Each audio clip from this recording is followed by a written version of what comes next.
ఆయనకే చెందాలి, తండ్రికే చెందాలి. ఎందుకంటే మనల్ని కావాలని కోరుకున్న తండ్రి. మన కోసమే సమస్తాన్ని నడిపిస్తూ ఉన్నాడు ఆయన. ఆయనకి మహిమ, ఘనత, ప్రభావములు చెందునుగాక. చిన్న ప్రార్థన చేసుకుని ప్రారంభించుకుందాం. ప్రేమ కలిగిన, కృప కలిగిన పరలోకమందున్న మా కన్న తండ్రి, ఈ ఉదయకాల సమయమున మీ మహోన్నతమైన మాటలు వినే మహాధన్యతను మాకందరికీ ప్రసాదించిన మీ ప్రేమను బట్టి వందనాలు చెల్లిస్తున్నాం తండ్రి. వినువారు మాత్రమే ఉండి మమ్మల్ని మేము మోసం చేసుకోకుండా వింటున్న 2 మాటలైనా తండ్రి మా హృదయాంతరాల్లో భద్రపరుచుకొని వాటి ప్రకారంగా జీవించే మహాధన్యతను మాకందరికీ దయచేయమని కోరుతూ క్రీస్తు పేరిట ఈ ప్రార్థనకి వేడుకుంటున్నాం తండ్రి. ఆమేన్. ప్రభువునందు ప్రియమైన దేవుని వాళ్ళ ఆలస్యం చేయకుండా దేవుని వాక్య ధ్యానంలోకి వెళ్దాం. ఈరోజు ఒక వాక్యాన్ని మనం ధ్యానిద్దామండి. ప్రసంగి గ్రంథం. బైబిల్ ఉన్న వారందరూ దయచేసి తీయండి. ప్రసంగి గ్రంథము 7వ అధ్యాయం 2, 3, 4 వచనాలు ధ్యానిద్దాం ఈరోజు. ప్రసంగి గ్రంథము 7వ అధ్యాయం 2, 3, 4 వచనాలు నేను చదువుతున్నాను. బైబిల్ ఉన్నవారు దయచేసి అందరూ తీయండి. బైబిల్ ఉన్నవారు అందరూ దయచేసి తీయండి. 2వ వచనం నేను చదువుతున్నానండి. విందు జరుగుచున్న ఇంటికి పోవుట కంటే ప్రలాపించుచున్న వారి ఇంటికి పోవుట మేలు. ఎలయనగా మరణము అందరికీ వచ్చును గనుక బ్రతుకువారు దానిని మనస్సున పెట్టుదురు. నవ్వుట కంటే దుఃఖపడుట మేలు. ఎలయనగా ఖిన్నమైన ముఖము హృదయమును గుణపరుచును. జ్ఞానుల మనస్సు ప్రలాపించు వారి ఇంటి మీద ఉంటును. అయితే బుద్ధిహీనుల తలంపు సంతోషించు వారి మధ్యన ఉండును. 2వ వచనం మళ్ళీ ఒకసారి రిపీట్ చేస్తున్నాను. విందు జరుగుచున్న ఇంటికి పోవుట కంటే ప్రలాపించుచున్న వారి ఇంటికి పోవుట మేలు. ఎలయనగా మరణము అందరికీ వచ్చును గనుక బ్రతుకువారు దానిని మనస్సున పెట్టుదురు అన్నాడు. చూడండి, విందు జరుగుతున్న ఇల్లు. విందు జరుగుతున్న ఇల్లు ఎలా ఉంటుంది? విందు జరుగుతున్న ఇంటిలో సందడి. ఇప్పుడంతా కూడా పెళ్ళిళ్ళ సీజన్లు, ఫంక్షన్లు అవుతున్నాయి. ఎక్కడ చూసినా ఈ విందులు, వినోదాలు జరుగుతున్నాయి. అక్కడ వాతావరణం ఒకసారి మనం గమనించామనుకోండి, అందరి ముఖాల్లో వెలుగులు, నవ్వులు. ప్రతి ఒక్కరూ ఏమని మాట్లాడతారంటే, విందుకు వచ్చిన వాళ్ళంతా కూడా దేని గురించి మాట్లాడతారు అంటే, వాళ్ళు వేసుకుంటున్న బట్టల గురించి కానీ, ఆడవాళ్ళైతే చీరల గురించి కానీ, నగల గురించి కానీ, వాళ్ళు పిల్లల యొక్క పెళ్ళిళ్ళ గురించి కానీ, వాళ్ళ చదువుల గురించి కానీ, వాళ్ళు చేస్తున్న వ్యాపారాల గురించి కానీ, వాళ్ళు చేసిన ప్రయాణాల గురించి కానీ, వాళ్ళ పిల్లల యొక్క చదువుల గురించి కానీ, వీటిని గురించే మాట్లాడతారు. వాళ్ళు మాట్లాడే మాటలు ఎలా ఉంటాయంటే, ఏది కూడా దైవ సంబంధమైన, పరలోక సంబంధమైన మాటలు ఏమీ ఉండవు. అంతా కూడా ఇహలోక సంబంధమైన మాటలే ఉంటాయి. మేము పలానా రోజు బంగారం కొన్నామని, లేదా వాహనం కొన్నామని, మేము ఇదో ఇంత మంచి ఇల్లు కట్టుకున్నామని, మా ఆయన మంచి చీర కొన్నాడని, ఈ మధ్యనే ఒక 10 తులాలు బంగారం కొన్నామని, ఈ మధ్యనే మేము పలానా దగ్గరికి టూర్కి వెళ్ళామని, లేదా ఏదో సినిమాల కోసమో వినోదాల కోసమో వీటి గురించే మాట్లాడతారు. అక్కడ జరిగే తంతంతా కూడా ఏంటంటే, నువ్వెంత సంపాదించావు, నువ్వేం చేస్తున్నావు, ఎంత కూడబెట్టావు, మీ పిల్లలకి ఎలాంటి చదువులు చేయిస్తున్నావు, వాళ్ళు స్థిరపడ్డారా లేదా, ఎంత బాగా సంపాదిస్తున్నారు, ఏమంటే ఇవన్నీ కూడా ఎక్కడ మనకి కనిపిస్తుందంటే, విందు జరుగుతున్న ఇంటిలోనే విందు, వినోదం జరుగుతుంటుంది. సర్వసాధారణంగా చాలామంది ఏమంటారంటే, ఈ మందు, విందు, పసందు ఈ 3 చాలా మనిషిని మత్తులోకి తీసుకొని వెళ్ళి, ఆనందం అనే ముసుగులో పాపానికి ప్రేరణై, దేవునికి దూరం చేసి, తద్వారా మరణించిన తర్వాత ఆత్మను నరకానికి చేర్చార్చుకునేటటువంటి కార్యక్రమాలు ఇవన్నీ. సర్వసాధారణంగా మనిషి ఎక్కడికి వెళ్ళడానికి ఇష్టపెట్టుకుంటాడంటే, పిలిచినా పిలవకపోయినా విందు జరుగుతున్న ఇంటికే వెళ్ళాలనుకుంటాడే తప్ప, ప్రలాపం అనగా ఏడుస్తున్న ఇంటి వారి దగ్గరికి కానీ, బాధపడుతున్న వారి దగ్గరికి కానీ వెళ్ళడానికి ఇష్టపెట్టుకోడు. అప్పుడప్పుడు అంటుంటారండి, పిలవని పేరంటాలకు కూడా వెళ్ళాలా అని వెళ్ళిపోతారండి. ఎందుకంటే అక్కడే బంధుమిత్రులందరూ ఉంటారు, స్నేహితులందరూ అక్కడే కూడుతారు, కావలసిన ఆప్తులందరూ అక్కడే ఉంటారు. మాటలు, నవ్వులు, ఏమండి అబ్బాయిలు అమ్మాయిలు చూసుకోవడాలు, పనికి మారిన పనంతా జరిగేది అక్కడే కనుక, యవ్వనస్తులు ప్రాముఖ్యంగా యవ్వనస్తులైతే అలాంటి జరిగేటటువంటి ఆ కార్యక్రమాల్లోనే పార్టిసిపేట్ చేస్తే బాగుంటుందనే ఆలోచన ఉంటుంది. దేవుడు ఏమని చెబుతున్నాడో మళ్ళీ నేను చదువుతాను చూడండి. విందు జరుగుతున్న ఇంటికి పోవుట కంటే వెళ్ళొద్దు అని చెప్పడం లేదు. ప్రియారిటీ ఏంటంటే, విందు జరుగుతున్న ఇంటికి పోవుట కంటే ప్రలాపించుచున్న వారి ఇంటికి పోవుట మేలు, బెనిఫిట్, లాభం. ఎక్కడట? ప్రలాపించుచున్న వారి ఇంటికి పోవుట, ఏడుస్తున్న వారి ఇంటికి పోవుట, బాధల్లో ఉన్న వారి ఇంటికి వెళ్ళడము మేలు అంటున్నాడు దేవుడు. బాధలు ఎక్కడ ఉంటాయి, ఏడుపు ఎక్కడ ఉంటుందంటే, ఎవరైనా చనిపోయారు అనుకోండి, అనారోగ్యంతో ఉన్నారనుకోండి, తీరని రోగంతో బాధపడుతున్నారు అనుకోండి, అలాంటి ఇంటిలోనే ఈ ప్రలాపం అనగా ఏడుపు, బాధ, దుఃఖము, తీరని వేదన అనేది జరుగుతూ ఉంటుంది. అలాంటి ఇంటికి మీరు ఒకసారి వెళ్ళండి, వెళ్ళడంలో మేలుంది అని దేవుడు చెప్తున్నాడు. ఏంటండి మేలు? అక్కడ వాతావరణం ఎలా ఉంటుంది? ఉదాహరణకి ఎవరైనా చనిపోయారు అనుకోండి ఇంటిలో, అక్కడ వాతావరణం అంతా నిశ్శబ్దంగా ఉండి, అక్కడ జరిగేది ఏంటంటే ఒకటే ఏడుపు. ఏమని ఏడుస్తారు? ఒకవేళ భర్త చనిపోయారండి, భార్య ఏమని ఏడుస్తుంది? ఏమండి నన్ను విడిచేసి వెళ్ళిపోయారా? పిల్లలను అన్యాయం చేస్తారా? మా ఆయన చనిపోయాడండి, రాత్రి వరకు బాగానే ఉన్నాడండి, మాతోనే తిన్నాడండి, చక్కగా నిద్రపోయాడండి, ఏమైందో తెలియదండి, ఎంతలోనే ఉదయాన్నే ఇదిగోనండి ఇలా మమ్మల్ని విడిచిపెట్టి వెళ్ళిపోయాడండి అనే బాధ.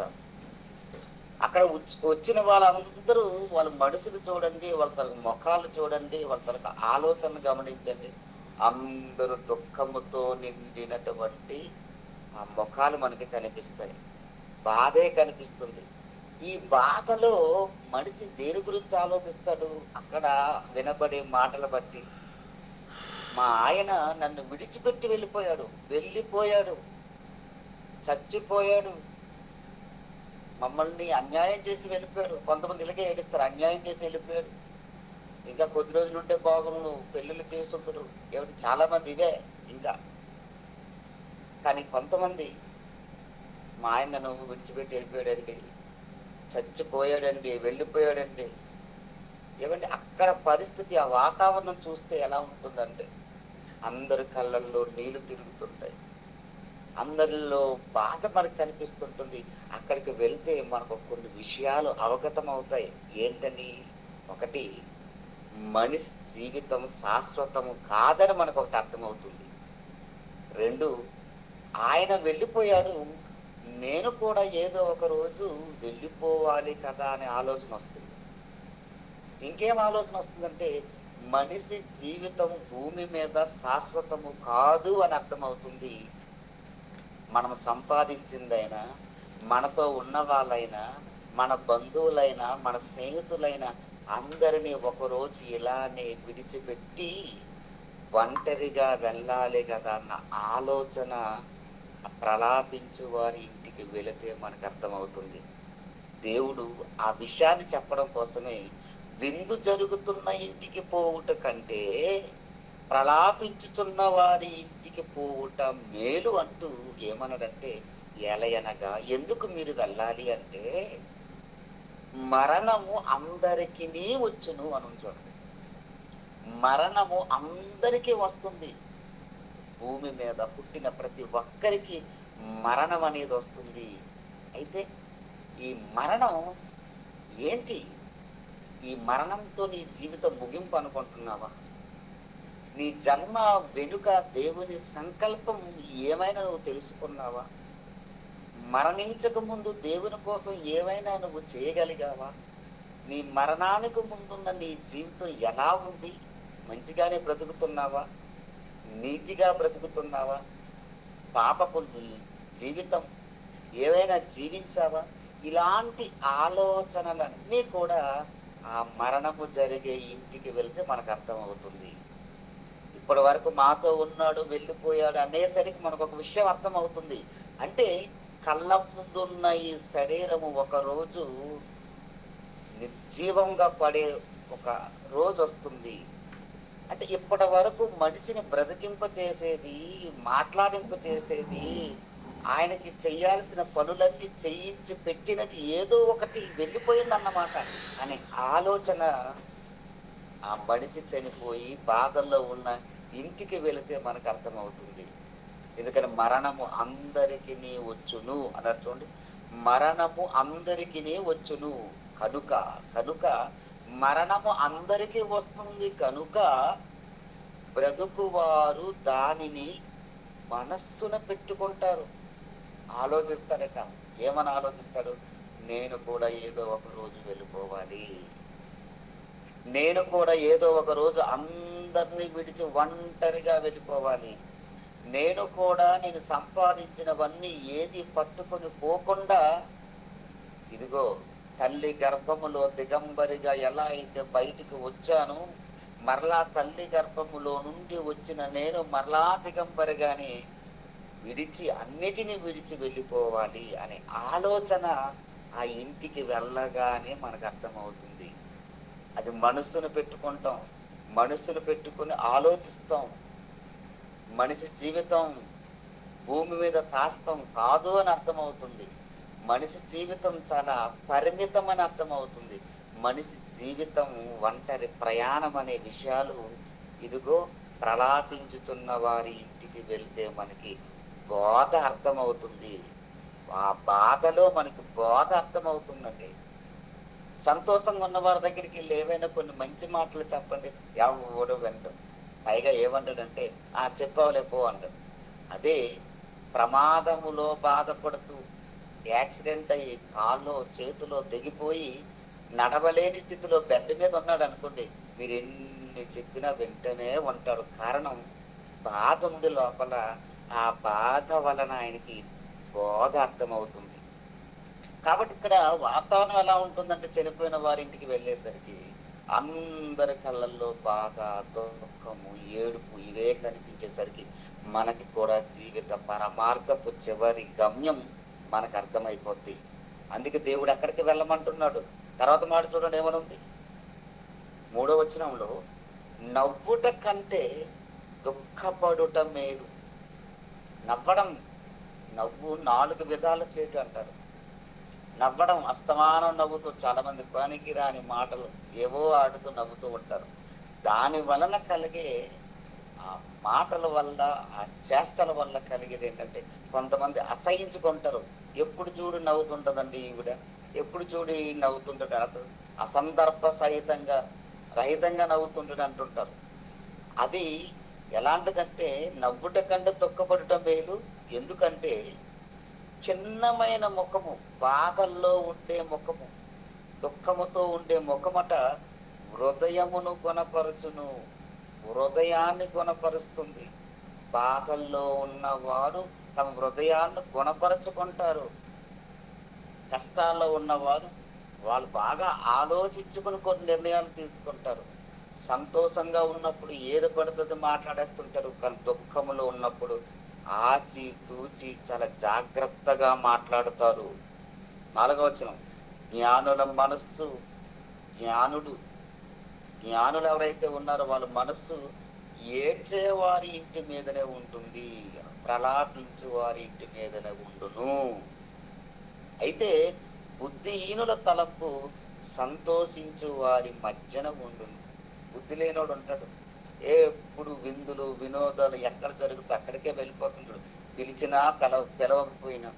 కానీ నిజంగానండి, మనకి జీవిత పరమార్థంగా అర్థం కావాలి అంటే ఎక్కడైతే బాధ ఉంటుందో, ఎక్కడైతే ఏడుపు ఉంటుందో అక్కడికి వెళ్ళామనుకోండి, ఇది ఎందుకు పుట్టాను, ఎందుకు బ్రతికాను, ఎలా బ్రతికాను, చనిపోయిన తర్వాత నా బ్రతుకు ఏమవుతుంది, నేనేమైపోతానన్న ఆలోచన, జ్ఞానయుక్తమైన ఆలోచన మనసులో వస్తుంటాయి.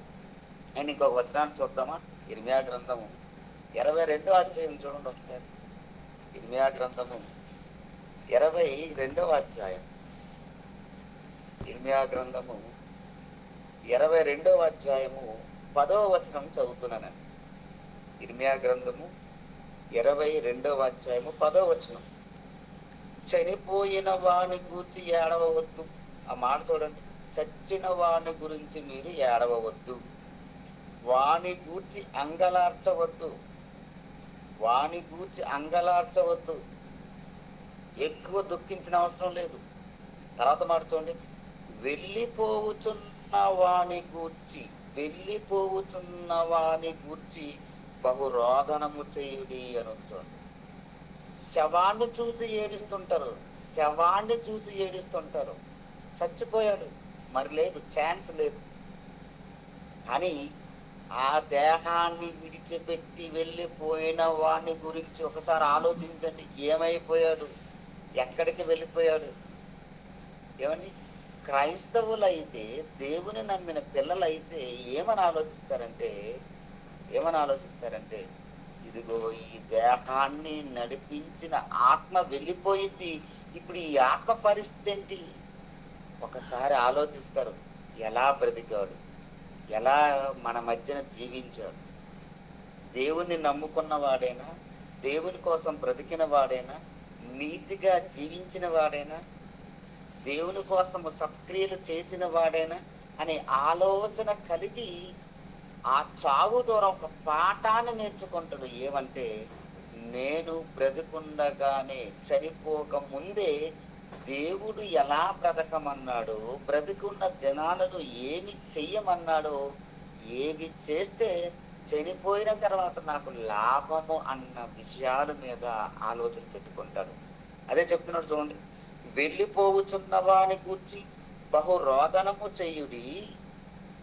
వెళ్ళిపోయిన వాడు ఇక తిరిగి రాడు, తన జన్మభూమిని చూడడు. వెళ్ళిపోతున్నవాడు ఎవడంటే ఆత్మ. అంటే యేసుక్రీస్తు అదే చెప్పారు, ఆత్మయే జీవింప చేయుచున్నది మనిషిని. ఈ దేహం విడిచిన తర్వాత ఆత్మ లేకపోతే ఆ శరీరం నిష్ప్రయోజనం అనేసారు ప్రభు. ఆత్మయే జీవింప చేయుచున్నది, శరీరం కేవలము నిష్ప్రయోజనం.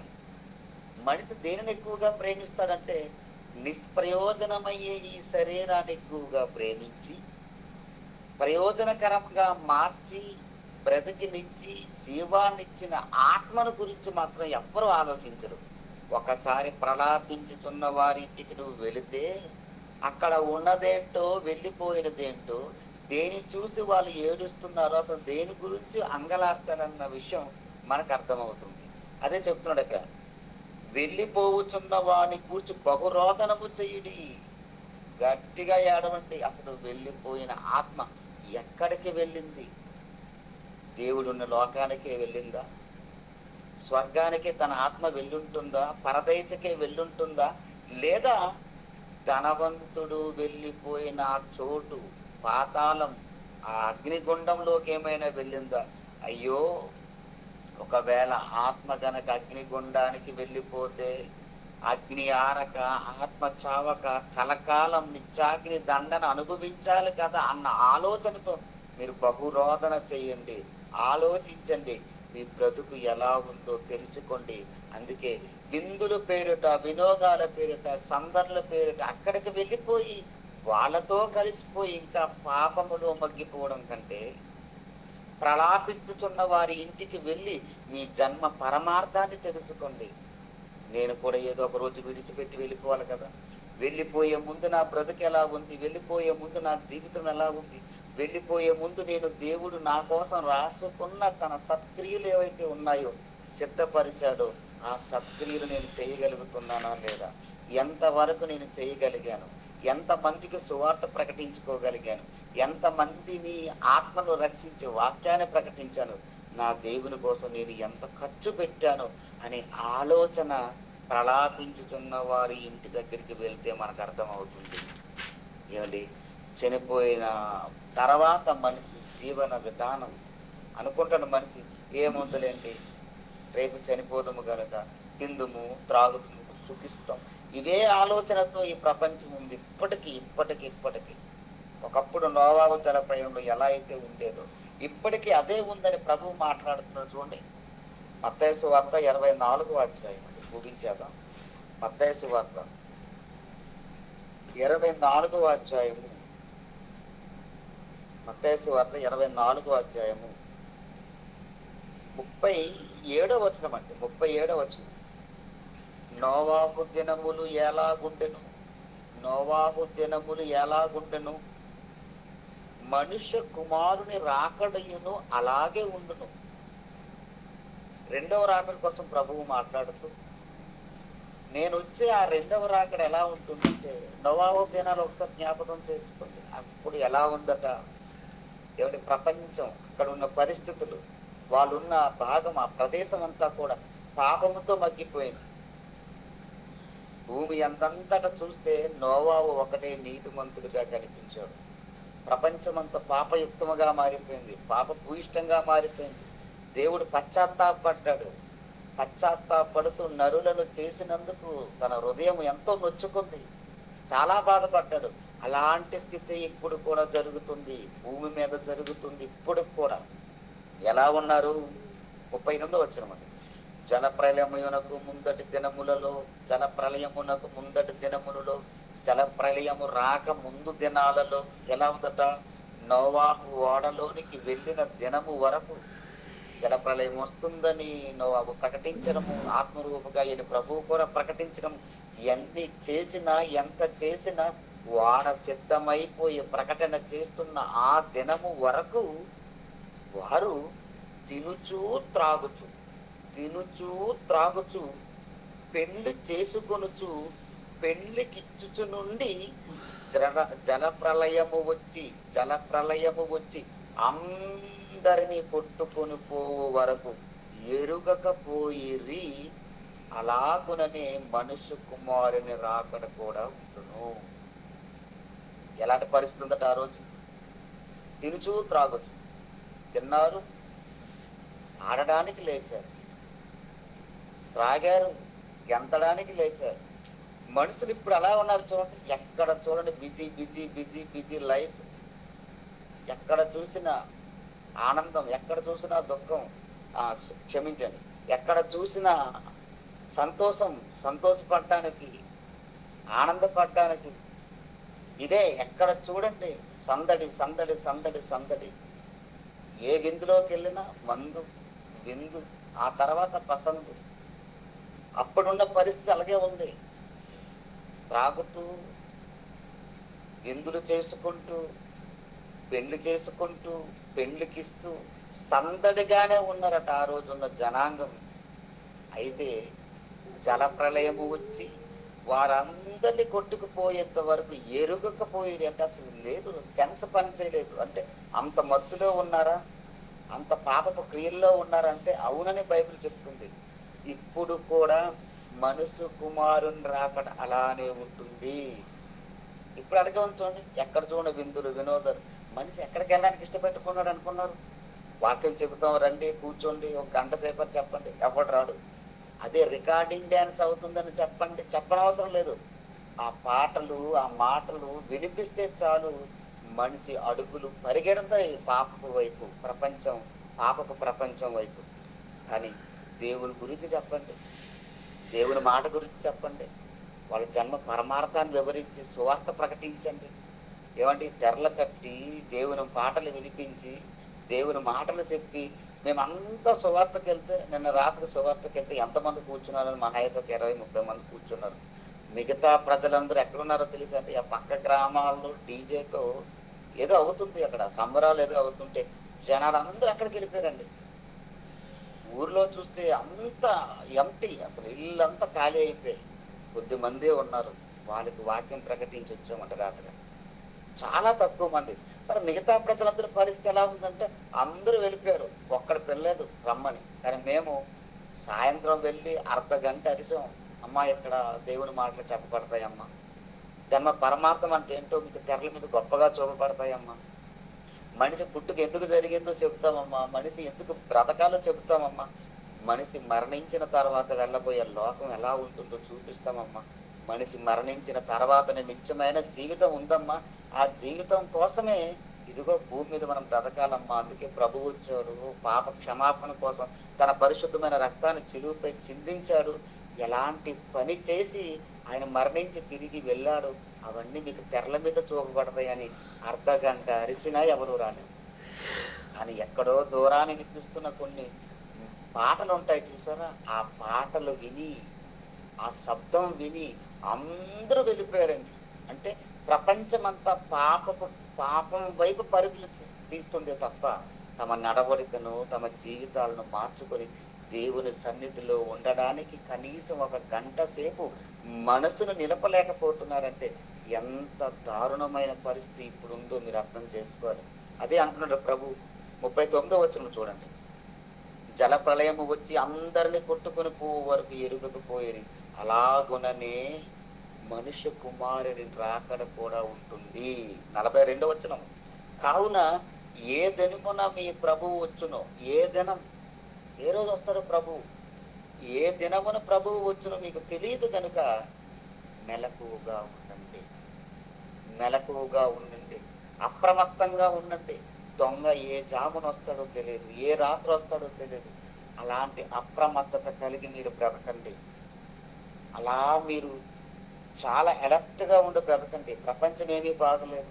ఒక పక్కన యుద్ధాలు, ఒక పక్కన కరువులు, ఒక పక్కన భూకంపాలు, ఒక పక్కన సునామీ, ఒక పక్కన వరదలు, ఇలాంటి సందర్భాలు జరుగుతూనే ఉన్నాయి. ఎందుకో యేసుక్రీస్తు రాకడ దగ్గర ఉంటుంది. ఇవన్నీ కూడా సూచనలు. ప్రభు వచ్చే ముందు ఇవన్నీ సూచనలు. ఇవన్నీ జరుగుతున్నప్పుడు ఇంకా మీరు విందుల్లో ఉంటారా, వినోదాల్లో ఉంటారా? మీ జన్మల గురించి ఆలోచించుకోరా? అందుకే దేవుడు ఈ మంచి మాటలు మనకి వివరించాడు. చివరికి ఒక వచనం చూసి ముగించుకుందామండి. ప్రసంగి గ్రంథము చివరిగా వచనం చూసి ముగించుకుందామండి. ప్రసంగి గ్రంథము 10వ అధ్యాయం, క్షమించండి 9వ అధ్యాయం. ప్రసంగి గ్రంథము 9వ అధ్యాయం 10వ వచనం చూడండి. ప్రసంగి గ్రంథము 9వ అధ్యాయము 10వ వచనం. భూమి మీద బ్రతుకున్న వారికి దేవుడు చెబుతున్నమాట ఏమని? చేయుటకు నీ చేతికి వచ్చిన ఏ పని అయినను నీ శక్తి లోపము లేకుండా చెయ్యము. భూమి మీద బ్రతుకున్నప్పుడే నువ్వేం చేయగలవు? నీకోసం చేసుకుంటావా, దేవుని కోసం చేస్తావా? ఏదైనా నీ శక్తి లోపము లేకుండా చెయ్యము. తర్వాత మాట చూడండి. నీవు పోవు పాతాళము నందు, చనిపోయిన తర్వాత నేను అంటున్నానే, నేనంటే నా ఆత్మ, నీవంటే నీ ఆత్మ. పేరే దేనికి? శరీరానికి కాదు, ఆత్మకి. నేను అని చెప్పుకుంటున్న నీవు అనగా ఆత్మగా నీవు పోవు పాతాళమునందు పని అయినను, ఉపాయమైనను, తెలివైనను, జ్ఞానమైనను లేదు.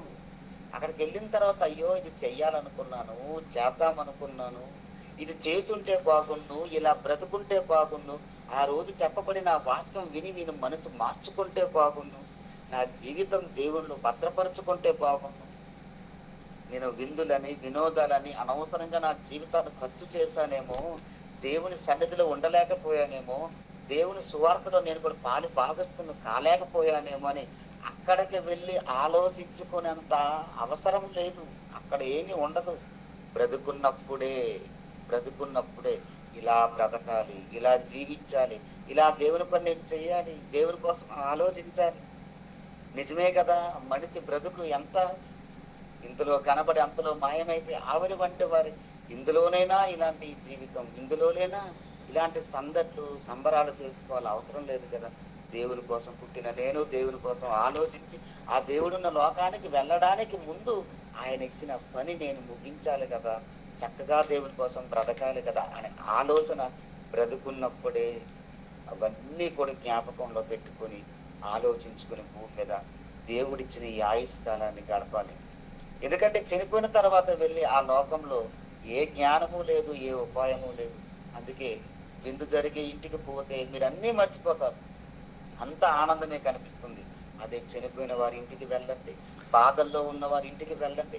అక్కడున్న వాతావరణం చూడండి. మీకు అన్నీ అవగతమవుతాయి. మీ జన్మ పరమార్థం తెలుస్తుంది. మీ తాలూకా జీవిత కాలపు ఆయుస్సు ప్రమాణ కాలం విలువ కూడా మీకు అర్థమవుతుంది. చనిపోయిన తర్వాత ఆత్మ ఎక్కడికి వెళ్ళిపోతుందనే ఆలోచన మీలో వస్తుంది. ఇవన్నీ తెలుసుకోండి. దేవుని కోసం బ్రతికి దేవుని ఇష్టాన్ని నెరవేర్చమని ఈరోజు మనకి దేవుడు ఈ మంచి మాటలు వివరించాడు. కాబట్టి దేవుని పిల్లలారా, ఈ మాటలు మీకే కాదు, నన్ను నేను హెచ్చరించుకుంటూ, నిజమే కదా, ఉన్న ఈ తక్కువ కాలపు జీవితంలో దేవుని కోసం మనం ఏం చేసాం, ఎలా బ్రతికాము, రేపొద్దున దేవుడు అడిగితే మనం ఇచ్చే సమాధానం ఏంటి? రేపు మనం క్రీస్తు న్యాయపీఠం ఎదుట అందరం నిలబడాలి కదా! ఆ రోజు గ్రంథములు ఇవ్వబడితే నువ్వు చేసిన కార్యక్రమాలు, నేను చేసిన కార్యక్రమాలు ఏమున్నాయని మనం గర్వంగా దేవుని ఎదుట నిలబడి చెప్పుకోగలం చెప్పండి. అలాంటి భయంకరమైన వాతావరణం ముందున్నప్పుడు భూమి మీద బ్రతికే ఈ కొద్ది దినాలు దేవుని కోసం బ్రతికి దేవుని ఇష్టాన్ని నెరవేర్చి దేవుడున్న లోకానికి మీరు నేను అందరం చేరిపోవాలని మనస్ఫూర్తిగా కోరుకుంటూ ఈ చిన్న మాటలు ముగిస్తున్నాను. అందరికీ వందనాలు.